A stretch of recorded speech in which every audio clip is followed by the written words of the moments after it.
చూద్దాము.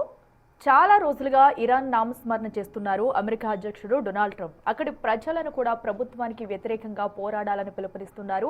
ఈ రోజు కూడా ప్రజలను రెచ్చగొట్టేలా వ్యాఖ్యలు చేశారు ట్రంప్. అయితే ఇంతకీ ఇరాన్కు సంబంధించి ట్రంప్కు ఉన్న లక్ష్యాలేంటి, ఇరాన్లో ఏం జరగాలని ఆయన ఆశిస్తున్నారు, దీనికి సంబంధించి కూడా మాట్లాడదాం. చూస్తున్నాం కదా, ట్రంప్ అయితే ఒక పక్కన యుద్ధం జరుగుతున్నా ఇంకా కూడా ప్రజలనైతే రెచ్చగొట్టే వ్యాఖ్యలు అయితే చేస్తూనే వస్తున్నారు. అవి కూడా మనం చూస్తున్నాము. ఎందుకంటే అసలు ట్రంప్ ఏం ఆశించాలనుకుంటున్నారు? ఎందుకంటే ఇప్పటికే అక్కడ ఖమేనీని కూడా హతం చేసేస్తారు.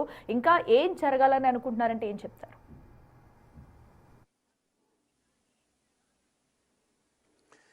అంటే ఇరాన్ అనే కాదు, ప్రపంచంలో అంతటా అమెరికా కోరుకునేది తన ఆధిపత్యాన్ని ప్రశ్నించేవాడు ఎవడు ఉండకూడదు అని. నిన్న కూడా ట్రంప్ మాట్లాడుతూ అదే చెప్పాడు. యుఎస్ ఆర్మ్ ఫోర్సెస్కు ఎదురే ఉండకూడదు అని. మీకు గ్రీన్లాండ్ విషయంలో డెన్మార్క్ని హెచ్చరించినా అదే చెప్పాడు. ఇతర వెనుజులా విషయంలో అదే చెప్పాడు.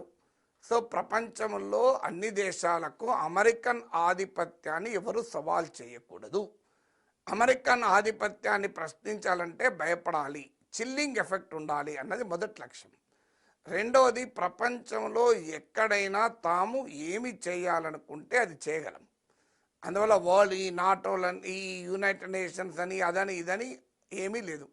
ఐదర్ మీరు అమెరికాతో రాజీ పడి అమెరికాతో డీల్ కుదుర్చుకొని అమెరికా ప్రయోజనాలకు కాపాడితే బతికి పట్టగలరు. లేదంటే వెనుజులా పట్టిన గతి, ఇరాన్కు పట్టిన గతి, గతంలో ఇరాక్ లిబియాలకు పట్టిన గతి, రేపు క్యూబా కొలంబియాలకు పట్టే గతి మీకు కూడా పడుతుంది అని చెప్పడం రెండవ కారణం.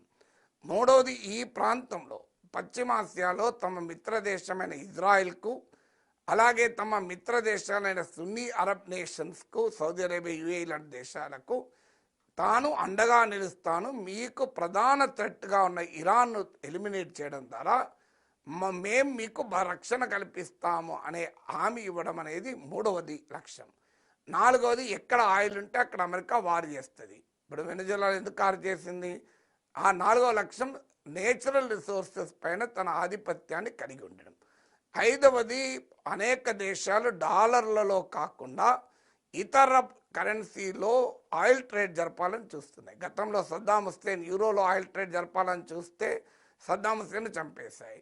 అలాగే మీకు Gaddafi African currency, common currency తెచ్చి ఆయిల్ ట్రేడ్ ఆఫ్రికన్ కామన్ కరెన్సీలో చేయాలని ప్రయత్నం చేస్తే గడాఫీని చంపాయి. ఇప్పుడు చైనా యువాన్లలో ట్రేడ్ జరపాలని చూస్తోంది. చైనాని ఏమీ అనలేకపోతుంది.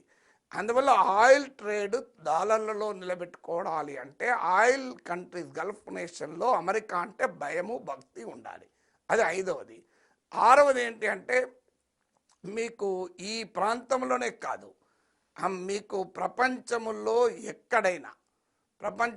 ఎక్కడైనా అమెరికా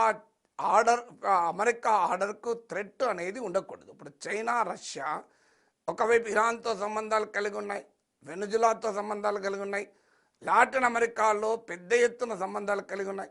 లాటిన్ అమెరికాకు చైనా ఇది largest trading partner. Iran 90% oil చైనానే కొంటుంది. వెనుజులాకు largest trading partner China. So రష్యాకు, చైనాకు, ఇరాన్ నుంచి వెనుజులా వరకు మంచి సంబంధాలు ఉన్నాయి.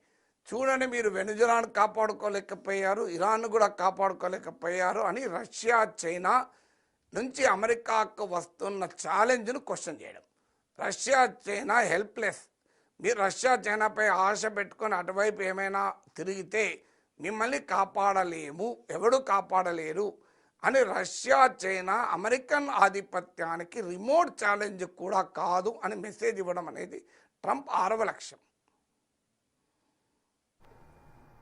Okay, thank you so much అండి. సో వారి గురించి అయితే కూడా దీనిపై విశ్లేషించినందుకు